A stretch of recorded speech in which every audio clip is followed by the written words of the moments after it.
Queridos hermanos, estamos muy contentos porque en este día especial, día de reposo del Señor, estamos estudiando el mensaje de Hebreos. Y mis hermanos, si ustedes desean una copia de esta presentación, visiten escuelasabatica2000.org y compartan, mis hermanos, compartan. Hoy día vamos a estudiar el mensaje de Hebreos. Y vamos a orar, mis hermanos. Querido Dios que estás en los cielos, te agradecemos porque estamos listos para estudiar tu Santa Biblia y para aprender qué es lo que tú quieres que nosotros aprendamos de tu Biblia. Querido Dios, bendícenos, cuídanos y que tu Espíritu Santo nos ilumine para que hagamos tu voluntad. Cuida a todos nuestros hermanos, especialmente a nuestros hijos. En el nombre de Jesús, amén.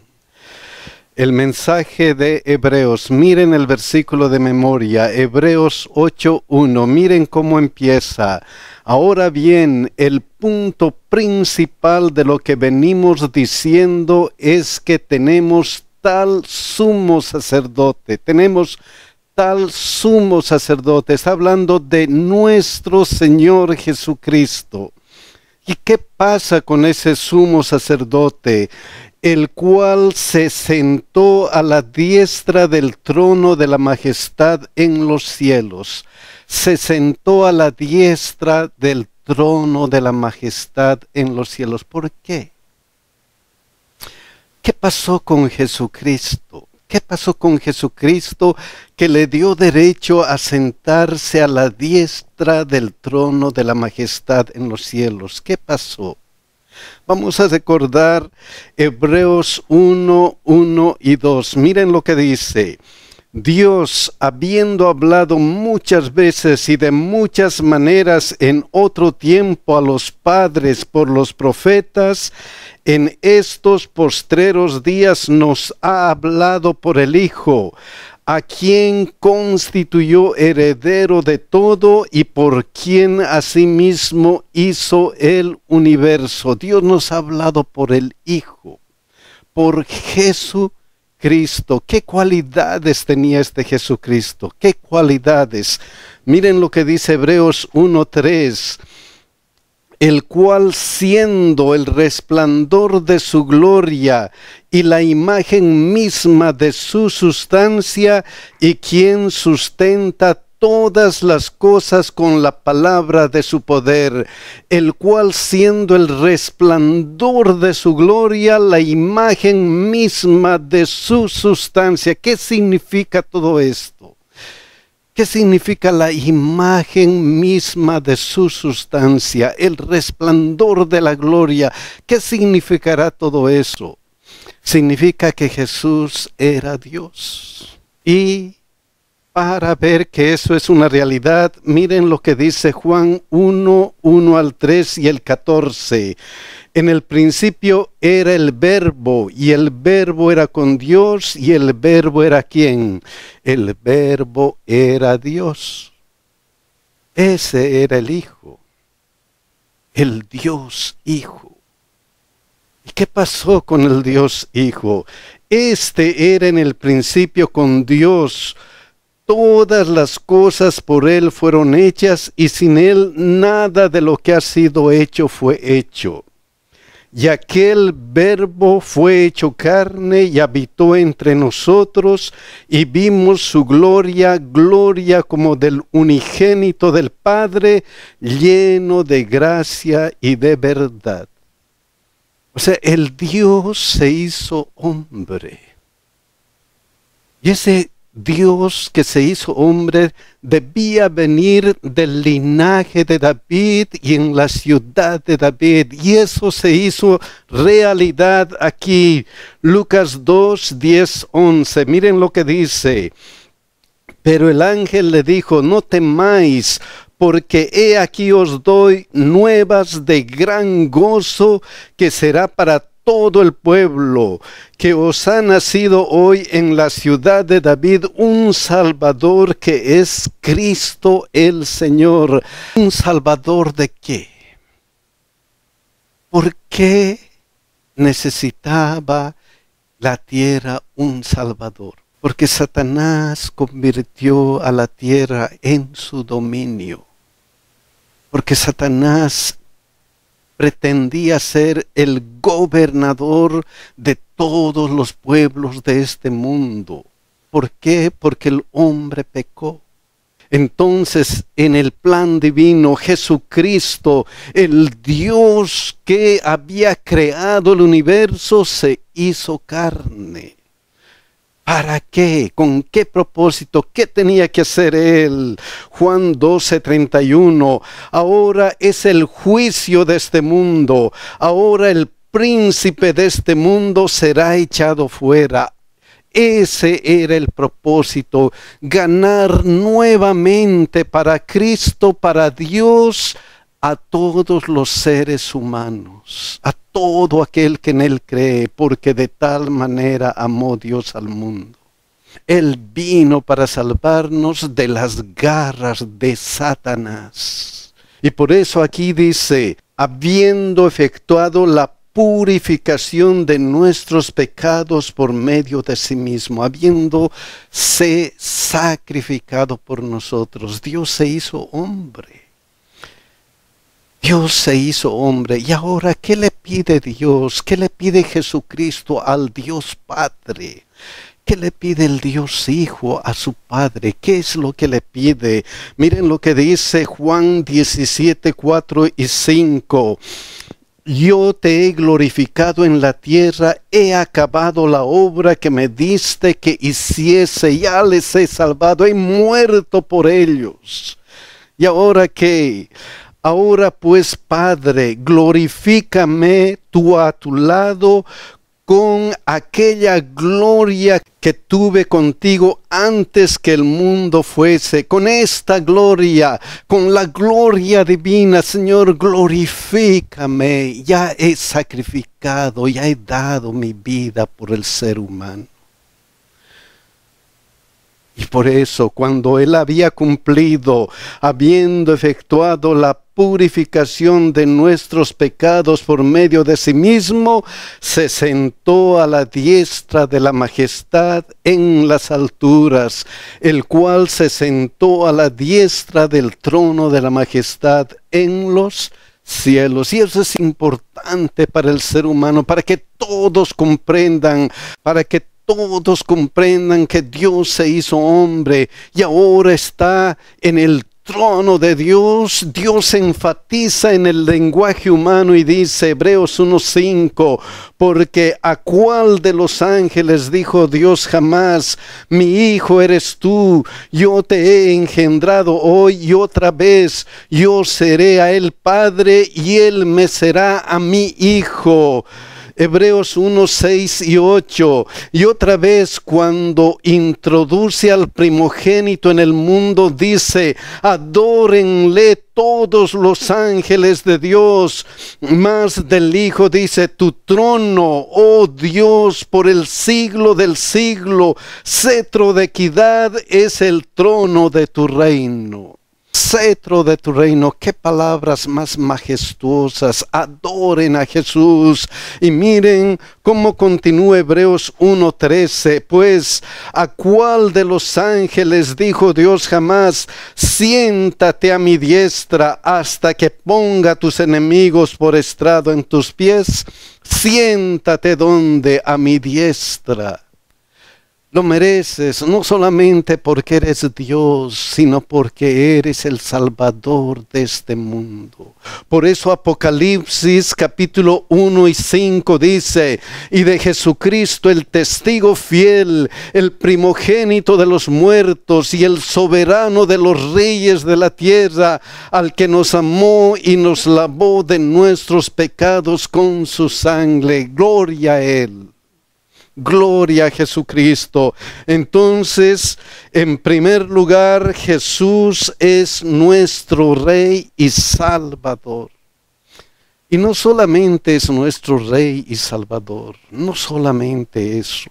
Tiene muchas cualidades y esas cualidades se ejemplificaron en el pueblo de Israel. Miren cuál era el plan de Dios para el pueblo de Israel. Vamos a ver Éxodo 4, 22 y 23. ¿Cómo consideraba Dios al pueblo de Israel? Y dirás a Faraón: Jehová ha dicho así, Israel es mi hijo, mi primogénito. Así consideraba a su pueblo y así nos considera a nosotros. Somos sus hijos. Y no solamente eso, miren lo que dice: ya te he dicho que dejes ir a mi hijo para que me sirva. Ese hijo precioso tenía que tener una misión: servir a Dios para que me sirva.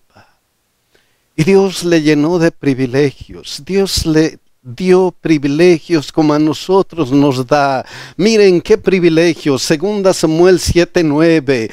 Y he estado contigo en todo cuanto has andado, y delante de ti he destruido a todos tus enemigos, y te he dado nombre grande como el nombre de los grandes que hay en la tierra. Yo he estado contigo. Otras cosas importantes que hizo con el pueblo de Dios: además, yo fijaré lugar a mi pueblo Israel y lo plantaré para que habite en su lugar y nunca más sea removido, ni los inicuos le aflijan más, como al principio, desde el día en que puse jueces sobre mi pueblo Israel.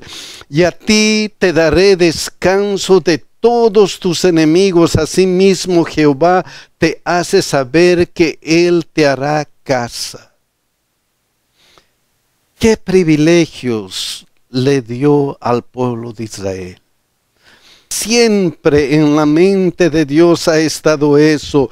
Deuteronomio 12:10, por ejemplo: mas pasaréis el Jordán y habitaréis en la tierra que Jehová vuestro Dios os hace heredar, y Él os dará reposo de todos vuestros enemigos alrededor, y habitaréis seguro.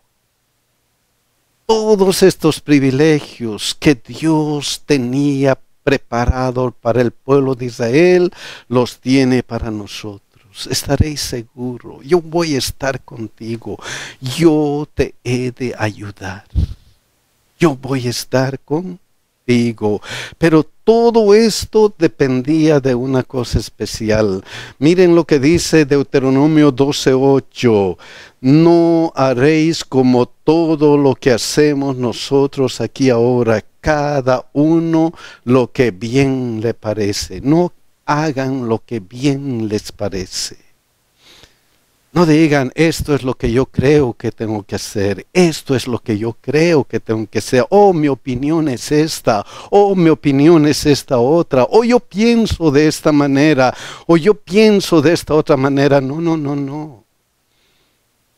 Ellos debían cumplir lo que dice, ¿dónde?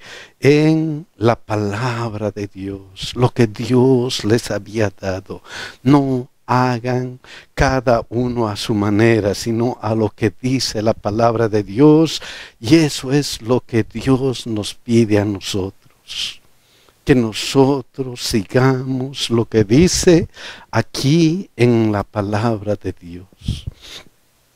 Y dentro de todo ese esquema de la protección del pueblo de Israel, mi hijo y mi servidor, tú vas a ser grande. Eso que debía cumplirse aquí en la tierra, pero los reyes que vinieron a la tierra no cumplieron. No cumplieron, el pueblo de Dios no cumplió, y nosotros cuando vamos a la Biblia vemos cuántas veces resbaló, pero Dios tiene su propósito. mis hijos van a alcanzar la salvación. Y en ese propósito se dio esta promesa, 2 Samuel 7, 12 y 13. Y cuando tus días sean cumplidos y duermas con tus padres, yo levantaré después de ti a uno de tu linaje, el cual procederá de tus entrañas, y afirmaré su reino. Él edificará casa a mi nombre, y yo afirmaré para siempre el trono de su reino. Esto debería cumplirse aquí en la tierra. No se cumplió por el problema de la desobediencia del pueblo de Dios, pero se cumplió ¿en quién? Se cumplió en Jesucristo. Miren lo que dice Hechos 2:30. Pero siendo profeta y sabiendo que con juramento Dios le había jurado que su descendencia en cuanto a la carne levantaría al Cristo para que se sentase en su trono. ¿Levantaría a quién? Al Cristo, a nuestro Señor Jesucristo. Qué maravilloso, qué grande. Y gracias a Él, gracias a su muerte, gracias a lo que hemos visto que Él sufrió por nosotros, ahora está sentado ¿dónde? En su trono. Jesucristo es nuestro Rey y nuestro Salvador. Así como también es, ¿qué cosa? Nuestro mediador. Él está delante de Dios para ayudarnos.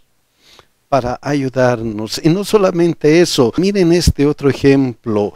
1 Samuel 8, 19 y 20. Pero el pueblo no quiso oír la voz de Samuel y dijo: no, sino que habrá rey sobre nosotros, y nosotros seremos también como todas las naciones, y nuestro rey nos gobernará. Qué pena del pueblo de Israel. Dios les dio un consejo: no, ustedes no necesitan rey. Pero el pueblo de Israel, ¿qué es lo que dijo? Queremos ser como los demás. Qué pena. ¿Cuántas veces nosotros queremos ser como los demás? Queremos hacer las mismas cosas que los demás hacen. No importa que sean malas, no importa que no estén de acuerdo a la palabra de Dios. ¡Qué pueblo de Israel! Y nosotros seremos también como todas las naciones, y nuestro rey nos gobernará. Y nuestro rey nos gobernará. ¿Quién cuidaba al pueblo de Israel? Dios. Dios les cuidaba. Pero ¿qué deseaban ellos? Miren lo que dice: y saldrá delante de nosotros y hará nuestras guerras. Si Dios no gana nuestras batallas, qué pena con nosotros.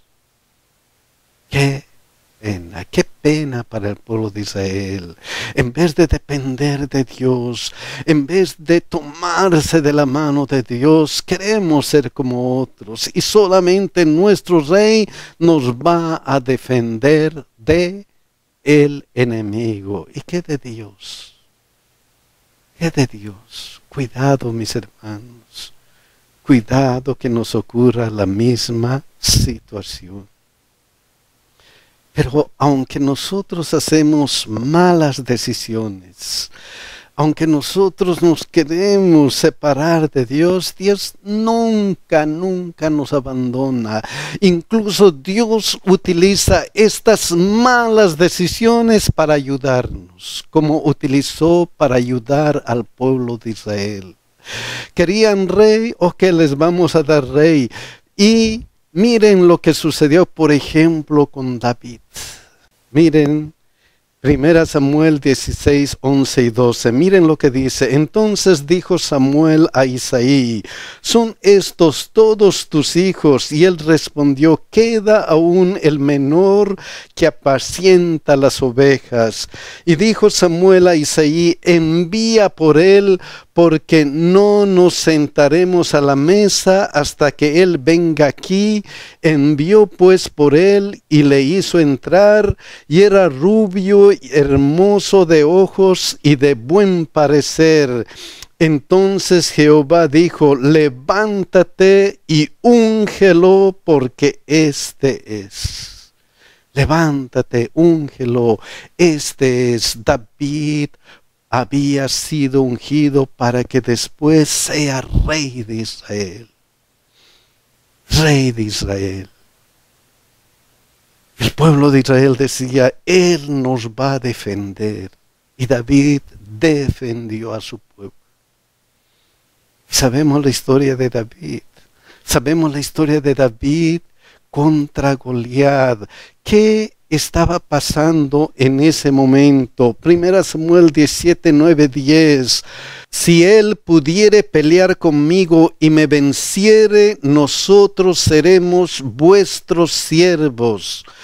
Y si yo pudiere más que él y lo venciere, vosotros seréis nuestros siervos y nos serviréis. Imagínense cuál sería el fin de la victoria o derrota de David. Imagínense la esclavitud. La esclavitud. El pueblo de Israel sería librado de la esclavitud o entraría en esclavitud completa. Ese era el fin. Y eso es lo que sucede con nosotros. Si Jesucristo venció, iba a vencer aquí en la tierra, seríamos libres. Si Jesucristo iba a fracasar, pobre de nosotros, pobres de nosotros. Miren qué prototipo. Pero seguimos. Y añadió el filisteo: hoy yo he desafiado al campamento de Israel. Dadme un hombre que pelee conmigo. Dadme un hombre que pelee conmigo. Y ya sabemos la historia. David venció a Goliat. Ya sabemos la historia. ¿Por qué? Porque estaba tomado de la mano de Dios. Miren lo que dice Isaías 49, 25. Pero así dice Jehová: ciertamente el cautivo será rescatado del valiente, y el botín será arrebatado al tirano. Y tu pleito yo lo defenderé, y yo salvaré a tus hijos. Y tu pleito que yo lo defenderé. Yo salvaré a quien, a tus hijos. Todo esto era un prototipo, una figura de lo que Jesucristo iba a hacer con nosotros. Miren lo que dice Hebreos 2, 14 al 15. Así que por cuanto los hijos participaron de carne y sangre, él también participó de lo mismo, para destruir por medio de la muerte al que tenía el imperio de la muerte, esto es, al diablo, y librar a todos los que por el temor de la muerte estaban durante toda la vida sujetos a servidumbre. Oh, mis queridos hermanos, Cristo nos libró porque Él nos defendió de Satanás. Entonces Jesús es nuestro defensor. Así como David defendió al pueblo, Cristo nos defendió a nosotros y nos va a defender. Otra cosa importante de Jesucristo está aquí. Salmo 110, 4. Miren lo que dice: juró Jehová y no se arrepentirá. Tú eres sacerdote para siempre según la orden de Melquisedec. Tú eres sacerdote ¿por cuánto tiempo? Para siempre. Para siempre. Y eso se reafirma aquí en Hebreos 5, 5 y 6. Miren lo que dice: así tampoco Cristo se glorificó a sí mismo haciéndose sumo sacerdote, sino que le dijo: tú eres mi hijo y yo te he engendrado hoy.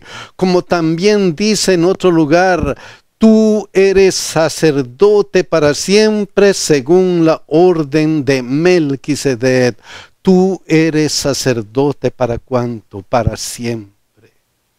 ¿Y cuál era la función de los sacerdotes? ¿Cuál era la función? Miren lo que dice Levítico 1:5. Entonces degollará el becerro en la presencia de Jehová, y los sacerdotes hijos de Aarón ofrecerán la sangre y la rociarán alrededor sobre el altar, el cual está a la puerta del tabernáculo de reunión. Una de las funciones del sacerdote era ofrecer los sacrificios. Miren lo que dice Hebreos 5:1, porque todo sumo sacerdote tomando de entre los hombres es constituido a favor de los hombres en lo que a Dios se refiere. Todo este sistema de sacrificios tenía que ser a favor de los hombres. A favor de los hombres. ¿Y qué más? Para que presente ofrendas y sacrificios por los pecados. Esa era una de las funciones más importantes del sacerdote, presentar sacrificios para perdón de pecados. Y eso era lo que hizo Cristo. Y eso era lo que hizo Cristo por nosotros. Miren lo que dice Hebreos 2:17 y 18. Por lo cual debía ser en todo semejante a sus hermanos, para venir a ser misericordioso y fiel sumo sacerdote en lo que a Dios se refiere, para expiar los pecados del pueblo, pues en cuanto él mismo padeció siendo tentado, es poderoso para socorrer a los que son tentados. Esa es la función de nuestro Señor Jesucristo. Entonces Jesús es nuestro sumo sacerdote que está listo para presentar su sangre delante de Dios y para perdonar nuestros pecados. Y otra cosa importante del mensaje de Hebreos está en Hebreos 8:6. Miren lo que dice: pero ahora tanto mejor ministerio es el suyo, cuanto es mediador de un mejor pacto establecido sobre mejores promesas. Es mediador de un mejor pacto establecido sobre mejores promesas. ¿Qué mejores promesas? ¿Qué son esas mejores promesas? Oh, mis hermanos, el sacrificio de nuestro Señor Jesucristo es la mejor promesa. Y es la mejor promesa porque el antiguo pacto estaba basado en el sacrificio. Todos estos sacrificios que simbolizaban el perdón de los pecados no eran otra cosa que un símbolo de ese sacrificio mejor que es Jesucristo. Es por eso que Hebreos 8:5 dice: los cuales sirven a lo que es figura y sombra de las cosas celestiales, como se le advirtió a Moisés cuando iba a erigir el tabernáculo, diciéndole: mira, haz todas las cosas conforme al modelo que se te ha mostrado en el monte. Todos esos sacrificios entonces eran figura, eran símbolo del sacrificio mejor que es Jesucristo. Por eso dice: mejor pacto establecido con mejores promesas. Y ese mejor pacto en Hebreos 8:10 se refleja en esto: por lo cual este es el pacto que haré con la casa de Israel después de aquellos días, dice el Señor. ¿Qué pacto? ¿Qué pacto? Miren lo que dice: pondré mis leyes en la mente de ellos, y sobre su corazón las escribiré, y seré a ellos por Dios, y ellos me serán a mí por pueblo. Qué hermoso pacto. Dios quiere poner en nuestro corazón sus leyes. Dios quiere poner en nuestro corazón sus mandamientos. Lo que Él nos ordena aquí en su Santa Biblia quiere poner en nuestro corazón. Eso es lo que Él desea hacer para que nosotros podamos ser fieles seguidores de su voluntad. Ahora Él quiere gobernarnos por siempre y para siempre. La pregunta es, mis hermanos, ¿vamos a dejar que Dios sea el soberano de nuestro corazón? ¿Sea el rey de nuestro corazón? Oh, mis queridos hermanos, ojalá que hagamos esa decisión. Que Dios nos bendiga y que Dios nos ayude, mis hermanos.